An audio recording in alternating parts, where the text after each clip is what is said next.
Yes, students, we are just continuing our previous chapter. Now we are going to discuss that what are the causes of disequilibrium in balance of payment. So in earlier class we studied कि balance of payment को equalize करना पड़ता है, तो there may be some conditions जो disequilibrium create कर सकती है. तो हम वही पढ़ने वाले हैं कि क्या क्या रीज़न होते हैं जिसके थ्रू बैलेंस ऑफ पेमेंट जो होता है वो इक्वलाइज नहीं हो पाता. सो तो one is that development and investment programme. So अपन इसको पढ़ते हैं. So an underdeveloped country suffers from the inadequacy of the resources. As we can say that कि जो कंट्री अंडर डेवलप्ड होती है या अनडेवलप्ड होती है उसके पास रिसोर्सेज इतने नहीं होते for rapid industrialisation and economic development. वो इतना अपनी इकोनॉमी को डेवलप नहीं कर पाती. So it has to depend on advanced nations. तो वो काय पे डिपेंडेंट होती है? एडवांस नेशन पे. सो वो अपने गुड्स को, कैपिटल गुड्स या फाइनेंशियल गुड्स को इम्पोर्ट करती है. अब इम्पोर्ट करेगी तो उसको करेंसी अपनी कंट्री की देनी पड़ेगी, यानी फॉरेन एक्सचेंज उसकी साइड से जाएगा या उसको पैसे देने पड़ेंगे. तो it is one of the reason जिसके थ्रू आप ये बोल सकते हो कि that your balance of payment is not being equalise. आपका बैलेंस ऑफ पेमेंट इक्वलाइज नहीं होता. Next the cyclical fluctuations. तो साइक्लिकल फ्लक्चुएशंस यानी कि जो हमारा ट्रेड का साइकिल चलता है. So due to trade cycle different cycle fluctuations take place in an economy and different countries. अलग अलग कंट्रीज़ की अलग अलग इकोनॉमिक कंडीशंस होती है. जैसे अगर मैं अभी अपनी इकोनॉमी की बात करूं तो हमारी कंट्री के अंदर क्या है, तो हमारी कंट्री में 5 फैक्टर्स होते हैं या 5 एलिमेंट्स होते हैं, जैसे प्रोडक्शन, कंजम्पशन, एक्सचेंज हो सकता है, पब्लिक फाइनेंस एंड डिस्ट्रीब्यूशन. तो हमको यही डिसाइड करना है कि हमारा इकोनॉमी का जो फ्लक्चुएशन हो वो फ्लक्चुएट नहीं होनी चाहिए economy. So this stage of affairs give rises to the cyclic imbalance in external payment. अगर आप साइक्लिकली इम्बैलेंस जो साइकिल आपका जो चल रहा है उसके अकॉर्डिंग आप इम्बैलेंस दो, तो जैसे ग्रेट डिप्रेशन ऑफ 1929 का जो ग्रेट डिप्रेशन आया था वो इसीलिए आया था क्योंकि आप लोगों को पता है अपनी इकोनॉमी के अंदर एक पोजीशन होती है, प्रोडक्शन अगर डिक्रीज हो जाता है, कंजम्पशन अगर डिक्रीज हो जाता है तो प्रोडक्शन डिक्रीज होता है, प्रोडक्शन डिक्रीज होता है तो अनएम्प्लॉयमेंट इंक्रीज होता है, अनएम्प्लॉयमेंट होने से इकोनॉमी के अंदर क्या हो जाती है, अनएम्प्लॉयमेंट की कंडीशन क्रिएट हो जाती है. या फिर अगर मार्केट में लिक्विडिटी ज़्यादा इंक्रीज हो गई तो क्या हो जाएगा, इन्फ्लेशन आ जाएगा. लिक्विडिटी कम हुई तो फिर क्या हो जाएगा, लोगों के पास पैसे नहीं होंगे. तो हमको वो बैलेंस ऑफ ट्रेड जो साइकिल है हमारा उसको प्रॉपर रन करना पड़ता है. Income effect and price effect. Simple सी बात है कि income effect is very affect to your economic position. Income का जो भी आपकी इफेक्ट पड़ता है, यानी अगर आपकी इकोनॉमी के अंदर आपकी अगर इनकम कम है, ठीक है, या हम ये बात कर सकते हैं अगर हमारी इनकम कम है तो हम एक्सपेंडिचर कम करेंगे, एक्सपेंडिचर कम करेंगे तो प्रोडक्शन कम होगा, वो साइमल्टेनियसली उसका इफेक्ट काय के ऊपर देगा, कंजम्पशन डिक्रीज हो जाएगा. ठीक है. So hence the demand for domestic consumption जो हमारी क्या हो जाएगी, वो डिक्रीज हो जाएगी. तो हमको ये देखना है कि हमारी इकोनॉमी के अंदर बैलेंस ऑफ पेमेंट जो है वो इक्वलाइज लाने के लिए हम ये बोल सकते हैं कि that increase as well as the result of economic development. Hence the price level of also increase. जैसे अगर हम इकोनॉमी की बात करें तो in under developed nation the level of income of the people increases as the result of economic development. हमारे economy का development होगा तो हमारी इनकम भी क्या होती है, increase. So hence the price level also increase, price भी इंक्रीज होगी. So it adversely affect the balance of payment. इससे बैलेंस ऑफ पेमेंट क्या होगा, एडवर्स इफेक्ट होगा. Next time like between investment and production. Means अगर आपने investment कर दिया बट प्रोडक्शन नहीं हो पाया, या टाइम इन्वेस्टमेंट और प्रोडक्शन के बीच में अगर टाइम का डिफरेंस है तो इससे क्या होगा, इतने टाइम के अंदर अनप्रोडक्टिविटी होगी या फिर इम्बैलेंस की कंडीशन होगी. जस्ट हम बात करें कि हमारी कंट्री के अंदर या सारी कंट्रीज के अंदर लॉकडाउन का टाइम पीरियड जब चला था या जब लगा था तो लॉकडाउन के अंदर प्रोडक्शन नहीं हो रहा था, प्रोडक्शन नहीं हो रहा था, कंजम्पशन तो हो रहा था बट प्रोडक्शन हम कर नहीं पा रहे थे. तो जैसे ही सारी चीज़ें अनलॉक होना स्टार्ट हुई तो उसके बाद धीरे धीरे क्या हुई, हमारी कंट्री के अंदर हमने देखा कि वेजेस जो हैं या लेबरर्स जो हैं उनकी क्या हो गई थी, डिफिशियंसी हो गई थी. फिर उनको क्या मिला, एम्प्लॉयमेंट में. तो next change in the demand for export. अगर हमारे गुड्स एक्सपोर्ट कर रहे हैं, अगर उनकी डिमांड जो होती है वो अगर चेंज हो जाती है, जस्ट अज्यूम हम जिन गुड्स का एक्सपोर्ट कर रहे हैं अगर वो किसी कंट्री ने बैन कर दिए या मना कर दिया तो फिर वहाँ पे क्या हो जाएगा, हमारा बैलेंस ऑफ पेमेंट जो है वो अनफेवरेबल हो जाएगा.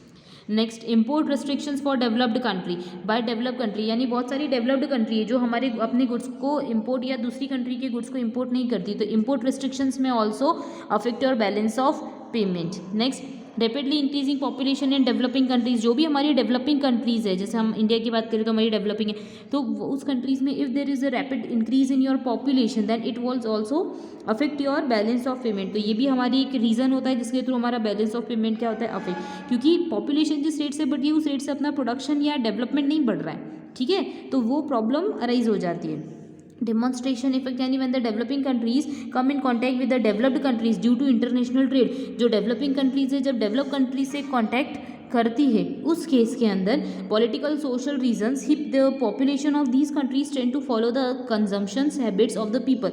तो अब वो डेवलप्ड कंट्री के कल्चर्स को, कंजम्पशन हैबिट को वो क्या करती है, कंज्यूम करना या स्टार्ट करती है, कंजम्पशन स्टार्ट करती है। Consequently various types of goods are imported from developed country, फिर हम डेवलप्ड कंट्री से गुड्स को इम्पोर्ट करते हैं।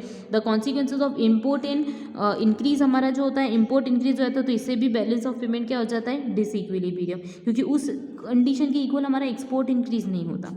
Next international loans and investment, अगर लोन्स एंड इन्वेस्टमेंट अगर अपन ज़्यादा बोरो कर लेते हैं, ज़्यादा ले लेते हैं, ठीक है, या ज़्यादा दे देते हैं, तो इससे भी इक्विलिब्रियम नहीं आ पाता हमारे पास।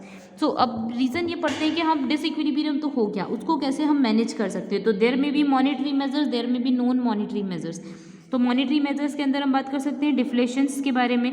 सो मॉनेटरी मेजर्स में आते हैं डिफ्लेशंस आते हैं, एक्सचेंज कंट्रोल आ सकता है, डिवेल्यूशन ऑफ करेंसी या फिर decrease of foreign exchange.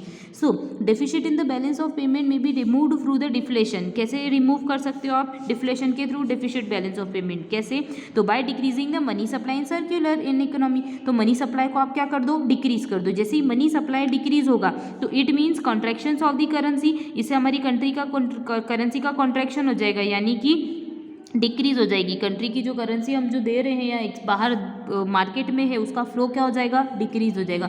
It also involves a flow in total consumption, इससे total consumption of the country जो है वो भी क्या हो जाएगा, धीरे धीरे डिक्रीज हो जाएगा, ठीक है, इनकी इनकम के according. So total consumption falls, the consumption of all the goods and services including import goods वो ऑल्सो डिक्रीज। तो इससे इम्पोर्ट को भी हम क्या कर देंगे, डिक्रीज कर देंगे। इम्पोर्ट डिक्रीज हो जाएगा तो हमारा बैलेंस ऑफ ट्रेड क्या हो जाएगा, वो सॉरी बैलेंस ऑफ पेमेंट क्या हो जाएगा, हम इक्वलाइज करेंगे। नेक्स्ट एक्सचेंज कंट्रोल, तो under foreign exchange control exports are directed by the exchange control authority. तो ये हमारा जो फॉरेन एक्सचेंज होता है वो किसके थ्रू कंट्रोल होता है, तो एक्सचेंज कंट्रोल अथॉरिटी के through.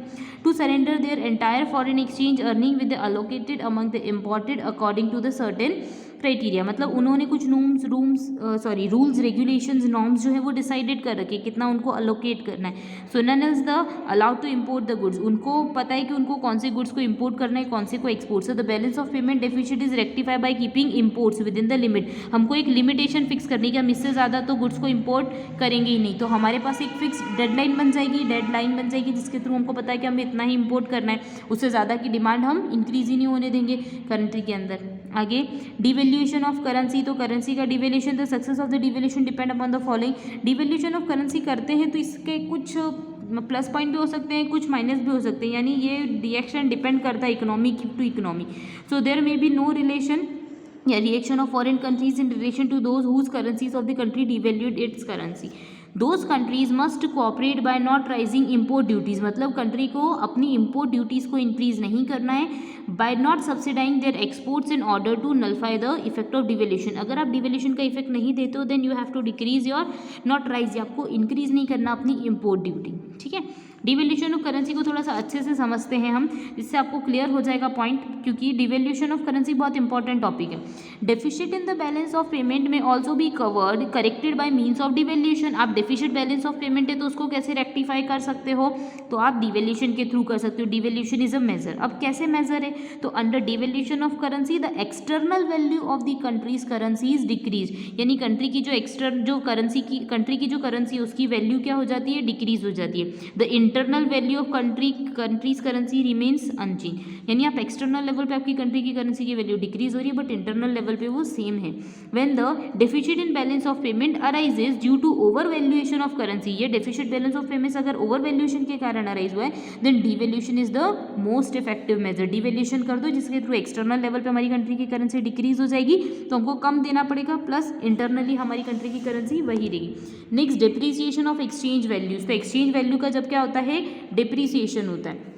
Depreciation of exchange value refers to the decrease in the exchange rate of country's currency, यानी हमारा जो एक्सचेंज रेट है वो अगर डिक्रीज होता है तो हमारी कंट्री की करेंसी की वैल्यू क्या हो रही है, डिप्रिसिएट हो रही है। It is one of the measures. अब नेक्स्ट हम बात कर सकते हैं नॉन मॉनेटरी मेजर, तो ये तो मनी से रिलेटेड थे, ये ऑथोराइज्ड बॉडीज ही कर सकती है, हर कोई नहीं कर सकता है। नेक्स्ट अपन बात कर सकते हैं नॉन मॉनेटरी मेजर्स, इसमें होता है import quotas, means we have to decide a specific import quotas, यानी अपन को डिसाइड कर लेना चाहिए कि कौन से गुड्स को कितना क्वांटिटी के अंदर अपन को इम्पोर्ट करना है, ठीक है। तो import quotas are very important कि हमको कौन से से गुड्स का इंपोर्ट करना है, किस लेवल पे करना है, सो दैट ज़्यादा इंपोर्ट भी इंक्रीज नहीं होगा। नेक्स्ट वुड बी और tariff.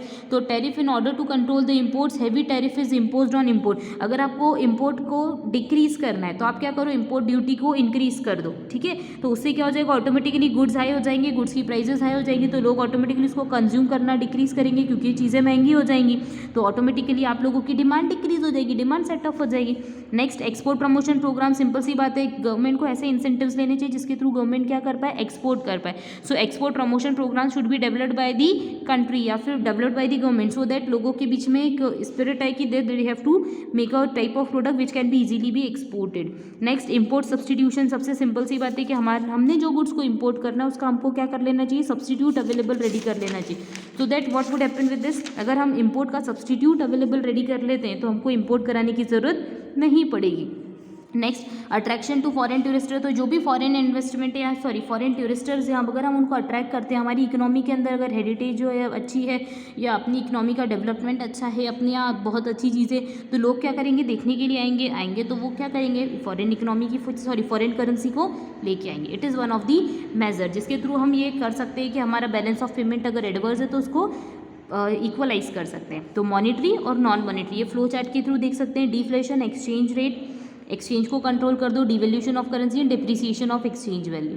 Next non monetary measures में होता है import Kota's, imposing tariff, import export promotion कर दो, इंपोर्ट का substitute and development of tourist industry. Hope you got it, ये चीज़ आपको समझ में आई होगी। अब अपन नेक्स्ट क्लास में पढ़ेंगे कि फॉरेन एक्सचेंज रेट क्या होता है। Thank you.